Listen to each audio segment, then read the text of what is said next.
Hello and welcome back. We are continuing on with the Dungeon Beneath, continuing our run from last time. I'm Lost Templar. Let's jump back in. We've got our little team here still, as you can see. This is our hero, Aloa. She has the ability to follow up, give an ally in this lane +1 power when she attacks, and we picked up this relic at the end of the last session. Your first refresh at each campfire and store is free, so that's going to be pretty good as we go through the shop. And battle start, your hero attacks, and we're hoping that this will work pretty well with our hero, who, after she attacks, gives an ally +1 power. So hopefully that will work quite well. Let's move on to floor 2. We are in the underneath, and we'll first visit the witch. Now, the witch gives us a few potions that we can choose from. Potions! Potions for a weary traveler. Here we go. So let's see what we've got. So there's a potion of versatility. This will transform a fighter into a multi-class. So basically it will allow our fighters to equip items from any class. That could be pretty good. We've got a few fighters in our team here. We've got a mirroring potion. So transform a fighter into a basic copy of a random party member. This could be good if we get another one of these two. These two guys aren't really matching our build right now. And then we can transform a mage into a golden statue that can be sold for 10 gold. So that's quite good if we want to sell a mage, but I'm pretty happy with our mage. So it's only this one really. I think this could be good. If we get another squire, it could be good because we'd be getting a lot of power. But then again, the squire needs to be in the same lane. I think maybe I'll leave it for now and we'll keep our gold and see if we can find something good later. So we have our next enemy here, the Spawn of Valak. Round end, summon a Wandering Orb. Our hero's firing out here. Probably should have positioned her actually before we got into this combat, but oh well. So, let's have a look. At the round end, that's going to sunder a Wandering Orb, which is 1 attack, 1 health, and targets one of the nearest enemies in any lane, so that won't actually matter with how we lay out our characters, which could be annoying. And we've got these headless stimuli as well that we need to kill to make some space, and they'll move at the end of every turn, so it's a bit annoying as well.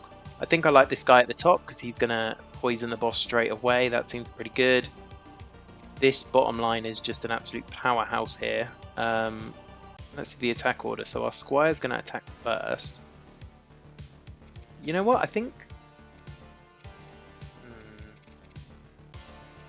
if we move this guy up here, I think this lane's going to kill this. Actually, in fact, what I am going to do is do that. So this lane's going to kill this one. This guy's going to get the kill on here with his 2 attack, and that'll get us some gold. And then our hero will attack through to the boss. She will give some power to this guy, which isn't ideal, but it might come in handy. I think we'll go with this and see how it happens.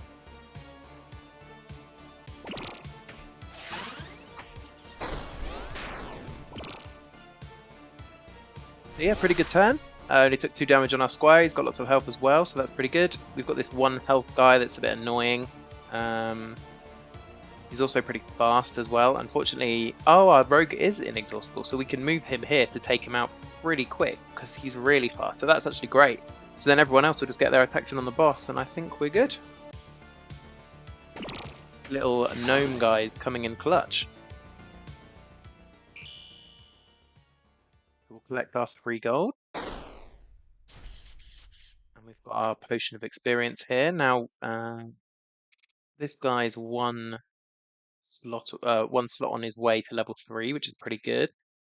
We've also got a squire at level 2. These 2 guys don't really fit our build, so I think I'll just keep building out this guy for now because he's closer to level 3.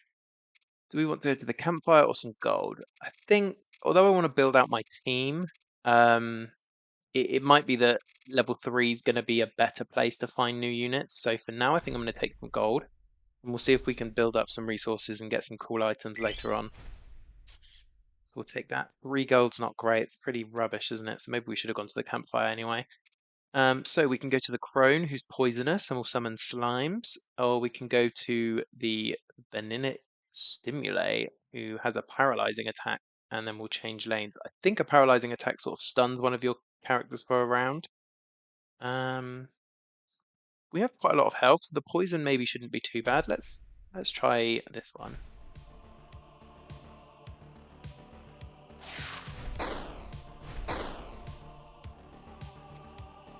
So I don't think our hero is actually giving the power after she attacks based on this um, relic, which is a little bit frustrating because otherwise one of these guys would have an extra power here, but oh well. We have a thief on the other side, which if this kills an enemy, it steals a gold. We want to make sure that he doesn't get any kills. And we have this poisonous crone who's going to summon a slime and move and also poison one of our guys. So, what do we want to do here? I think we need to get rid of this thief pretty quickly. This bottom line is going to do some work here, but it's only going to do 5 damage. Although our rogue will poison him, so he will die. So I think we'll send it like that, actually. That should end the thief, and then we can start wailing on the old crone. Yes, that's good. So our squire did take some poison there, so we'll have to be careful with them. Hopefully we can finish the fight in 3 turns, or they will die. Let's see what else we can do here. So this guy's only got 2 life. Again, I think I'm pretty happy to just send it. Yeah, I think let's go. Our gnome will kill the slime pretty quickly, and then everyone else just gets their hits off on the boss. Oh, our gnome guy is in a bad way though. He's going to die straight off the bat, but otherwise I think we're good. This guy will attack for 1. This guy does 7.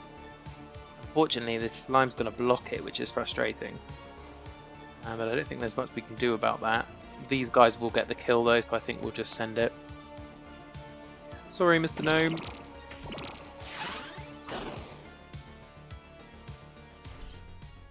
And we're all good. We'll take our 3 gold. And we'll level up our Mage of the Sun to the final level, which is level 3. Pretty good. I like the way in this game that the actual visuals of the characters change. It's just some swap color palettes, but I think it makes a big difference. It really adds to the game. So it looks like it gets an extra health and an extra attack, which is pretty decent actually. So that's going to be a 4/5 now. It's going to do some serious damage. We can get some items, or we can go to the fairy, who I think may give us a random item. I can't remember exactly. I think we'll go and buy some items. We've got lots of gold built up. Welcome back, buy a thing. Let's see what we've got. So first we've got the Soul Stealer. When this character kills an enemy, restore 1 health. That's pretty useful for our frontline people. Just a straight 1 health on that. That's pretty good. This is human only. Death give +1 attack to all allies. Now we don't really want our characters to die. Or Doom restore 1 health, which is Doom is when an enemy dies, I believe. That's also pretty good. I really like this. When the character kills an enemy, they restore a health. Goes pretty well. I guess Doom is sort of better than that, right? Because Doom is when anyone dies, they restore 1 health. So maybe we'll pick this one up instead. The next question is who to put it on. I think I'm going to put it on our Squire for now because they're more part of our core team. I can actually refresh for free because of our relic, which is pretty nice. Let's see what else we get. Human +1 health and death gain 2 gold. So that's sort of encouraging us to kill one of our heroes. We could do that. It makes things a bit more piddly. Battle start gain 4 armor. That means on the first turn they'd be able to take a hit up to 4 without taking any damage. That's pretty nice. +4 health but become poisoned. Don't think I like that, especially for the longer battles near the end of the game. That could be pretty tricky. And when this character kills an enemy, deal 1 damage to a random enemy. Yeah, again, that could be good. What was it that our hero had? What was this item? Just an extra attack, yeah. So the +4 armor from the start is pretty good because it means they can just tank a hit straight off the bat. So we can lay out our team to let someone just take a big hit. I think I'll take that and stick it on our little gnome guy. Oh, we can't. Our gnome's full. What was his item? An extra 3 health. Yeah, that's pretty critical, isn't it? I could put it on our Squire. He's already pretty tanky, and he also heals, but it's not a bad thing. I think I'll do that, and we'll move on.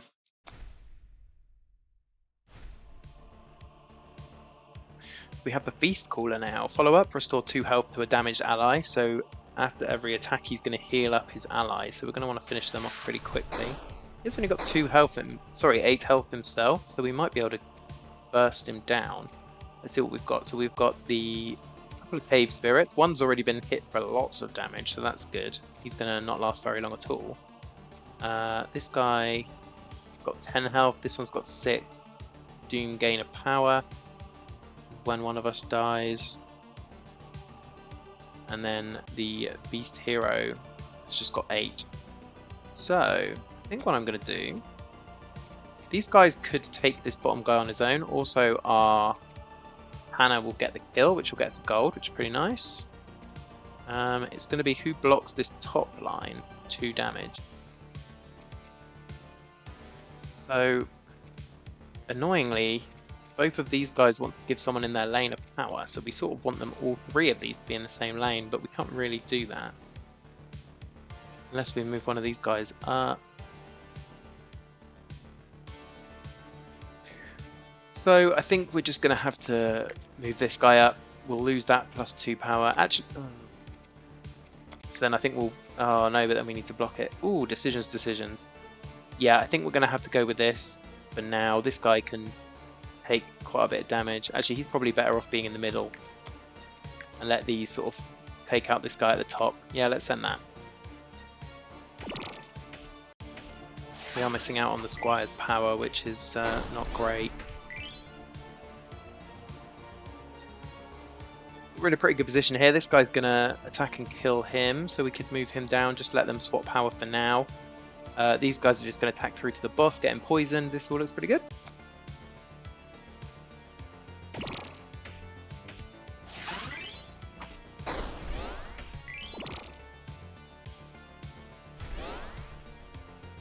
Okay, and we've got a whole lot of damage coming out now. I think I'm just going to send it. Our Squire may die, but I think we'll probably get the kill before that. Yeah, it looks like we will, so I think we're good. But we did have this defeat all enemies bonus, which I wasn't paying attention to, so that's a shame. We did miss out on 2 gold there. We probably could have got that if we just rejigged our characters a little bit. Oh well, live and learn. We'll take the 3 gold, and we will stick a potion on our Squire. Now, campfire or gamble? I'm a gambling man. Let's go for the gamble. I think it's really useful to build up a bit of gold going into the 3rd floor where you can get level 3 heroes. They can make a big difference. So let's see what we've got. The first one, we can get 3 gold for the next battle. An ally begins with a random status effect. That could be nasty. 2 gold. Next battle, a random enemy begins with shield.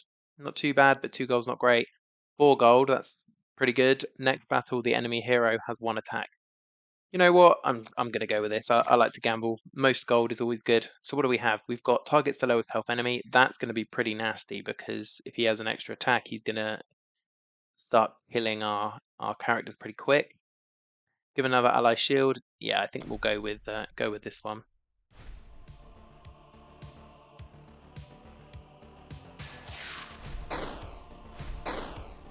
Okay, so we get a couple of hits off, and we've got these perfect stimules in our way here. When this character kills an enemy, restore 2 health, so we don't want them killing anyone. We haven't got a summon build, so that's good, because sometimes you can have builds where you build out summons and let them get killed, and that would work very well for them in this case. We've got some pretty tanky guys, I think we're good. Annoyingly, this gnome guy is going to poison this pot, which is a bit useless, so we could move him up there. Let's have a look. The Squire's going to attack second, but I think I'm going to move him up here. In fact, I'll have this really heavy top line and hope that the power goes on the Mage of the Sun, and then she's going to do some serious work. Let's go.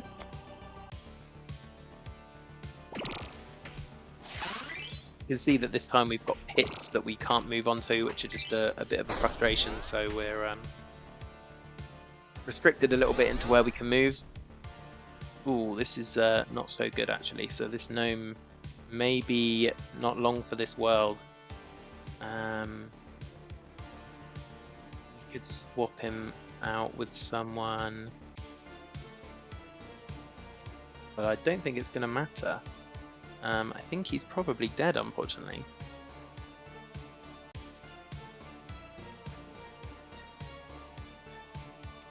The guy's already poisoned, so we might as well move him to poison someone else. If we move him down here, this guy will get the poison. We're going to have to move this guy here. Unfortunately, he'll get exhausted, but we don't really have a choice. We will kill the top line, though, so I think we're going to have to send it. Not ideal.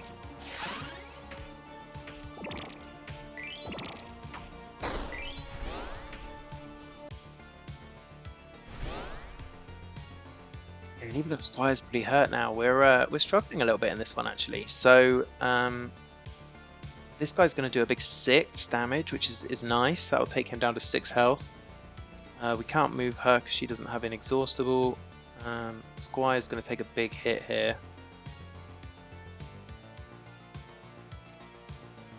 Which I think we're just going to have to tank a little bit. If we move this guy down, we could kill this guy. If we leave this one here, then the 3 damage from the first attack is going to kill him, which means that the boss attack is going to get through. Yeah, this is a bit nasty, this one. And also this is a bit annoying because our hero's just going to hit the shield, which isn't great. Maybe I'll move my hero up again and we'll get more energy, more power onto our powerhouse mage up there, and then hope that she can finish the fight next turn, which I think she should be able to. Yeah, nasty one, this one. And if we check the attack order, our Mage of the Sun's going to go first, which will end the fight, which is lucky because we were in a bit of a tough spot there. Unfortunately, also our Squire has died, which means that we can't level him up. So we'll have to stick the experience on someone else. And the only guy who didn't die, who's not full life, is the Tanner. So there you go, Mr. Tanner. You can have a little experience for your troubles. And we'll move on and get an item. Yeah, things are starting to get a bit harder now. I think our lack of power synergy is causing us some problems. Mage gains shield. That's pretty good. We'll give that to her. That just lets her block an attack for no penalty, which is nice. So this is the Orb Progenitor. Oh, that's probably terrible pronunciation. Round end, summon 2 Wandering Orbs. Oh, and look, we can see they've got loads of Wandering Orbs here. Our little attacks at the start are going to do good to clear a few of them out. This guy's healing up every time we get a kill, which is nice. Okay, so I think what we want to do is stick him front and center. We've got this environment penalty here where this altar is going to deal 2 damage to any character on the tile that's highlighted, so we can't put anyone here unless we want them to take 2 damage. It's a bit of a pain. I'm going to move this guy. Do I move this guy up? I might move this guy up so he'll get the kill. Oh no, he won't. He's too slow.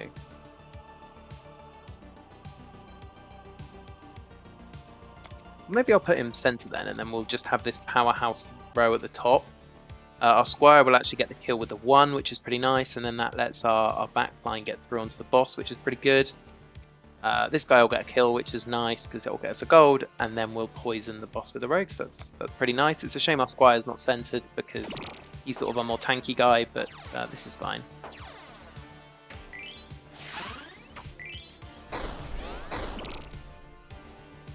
Yeah, and I think I'm pretty happy with this. The boss is poisoned. He's going to summon a few of these eyes. We can kill them pretty quickly. Our gnome guy's pretty good in this fight at clearing out these. He's inexhaustible as well. Do we want this guy to take 2? I don't think we do. Unfortunately, whoever we put in the middle is going to take a beating here.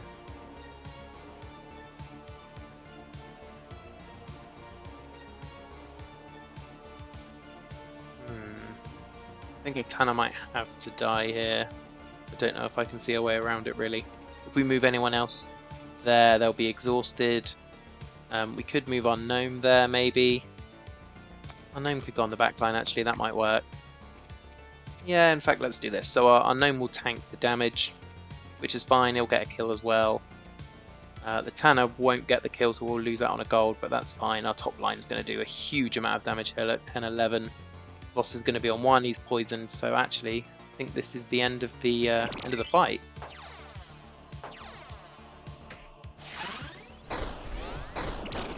That's what I like about this game. It's really like each turn's like a little puzzle to figure out. It reminds me a little bit of Into the Breach, which you might have played, which is another game where you really need to figure out your turns to maximize the damage you do and prevent your units from dying.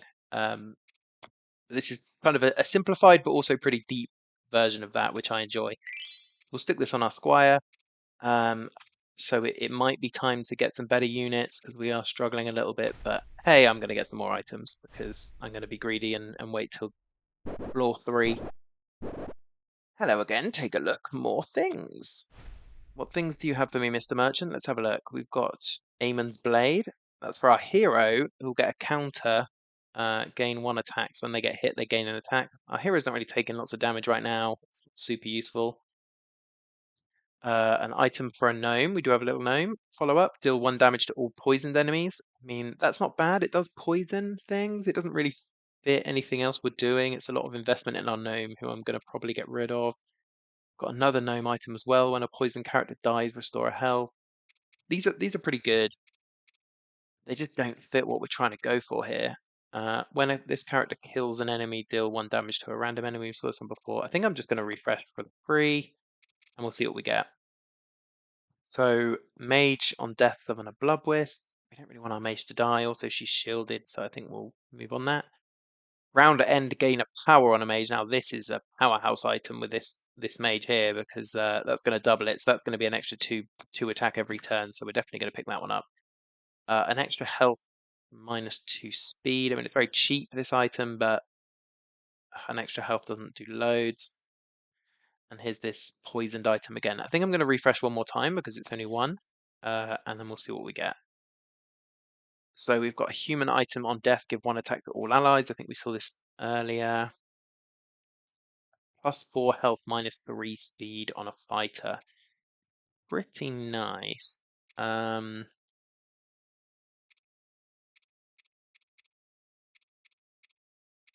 this guy is, sorry, our gnome's pretty quick at 6. Everyone else is sort of 5, 4, and 3. I mean, we could really tank the speed of our squire. He doesn't actually have a slot right now.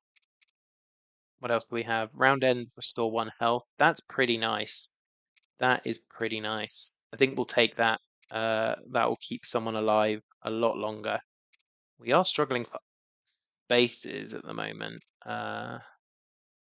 What does this guy do? That's +3 health. He's got +7 health, which is pretty nice.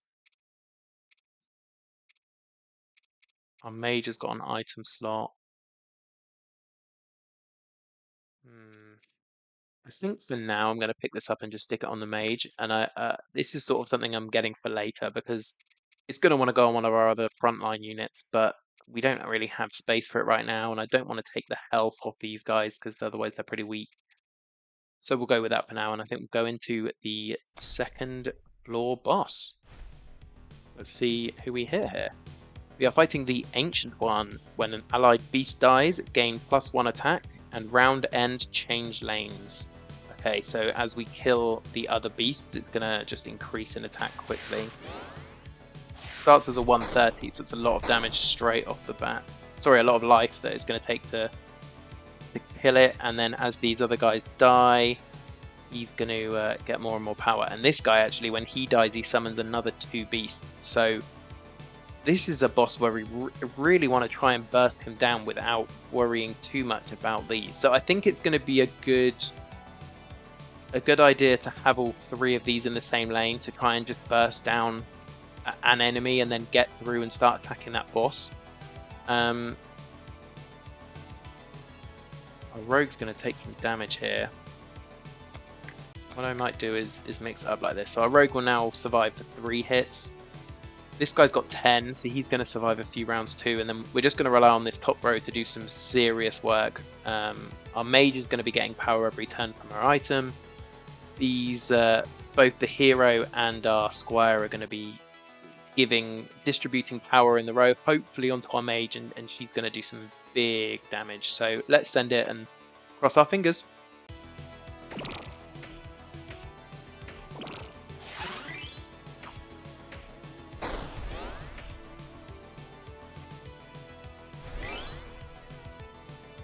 Oh, and this guy's moved into the way, which is really frustrating because he's going to die and summon 2 more beasts. That's a pain because this guy's going to do 12 damage, which is huge. But at the moment, it's just getting completely wasted on this guy. So we could move him, but he's inexhaustible, so he won't attack this turn. We'd basically lose the turn. Tricky one. I think we're just going to have to send it for now. That's a real shame.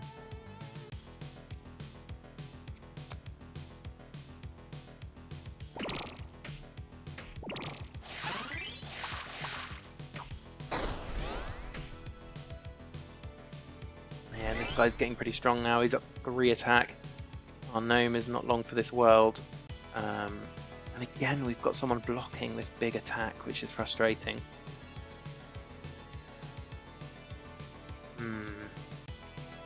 So we could move these around just to survive another turn. Oh no, this guy does 2 damage too.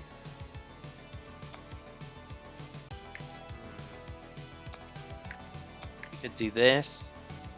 It's not great. Yeah, nasty one. It's tricky.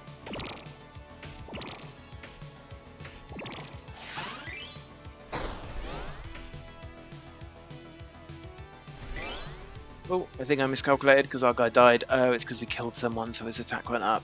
Oh no. We could be in trouble here.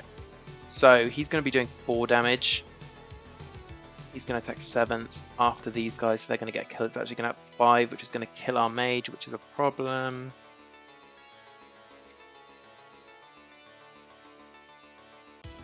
This guy's dead anyway because he's poisoned. We might have to tank some damage on our hero here.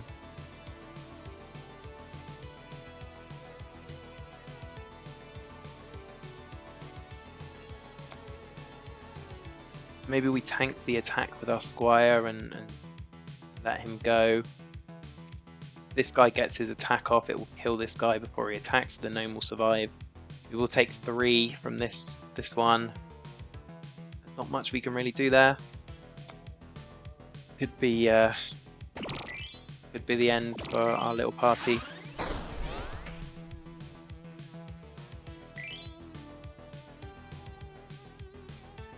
So what we're going to do here is we're just going to sacrifice our little gnome guy. This guy's going to do 6.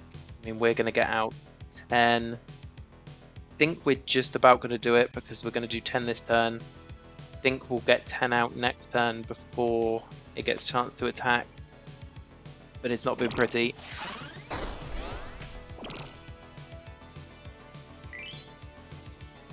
Here we go. If we look at the attack order, we get the attacks in first. This guy gets 8 straight off the bat. That's it. This is getting tough, guys. 2nd floor, and we've still got another floor to go. But they did it, and it's all basically thanks to our Mage of the Sun. Definitely the MVP of this run. Our whole run is basically based on this character alone. Let's see what we get. We can give this item to our hero, who'll get an extra attack, which is really nice, especially because she can move around. Take some gold. Got some experience here, but unfortunately everyone died, so we can't give it to anyone.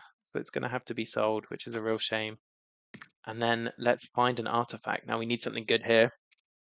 Max souls +6. That doesn't help us. That's for specifically undead units. They deal with souls, so that doesn't really help us.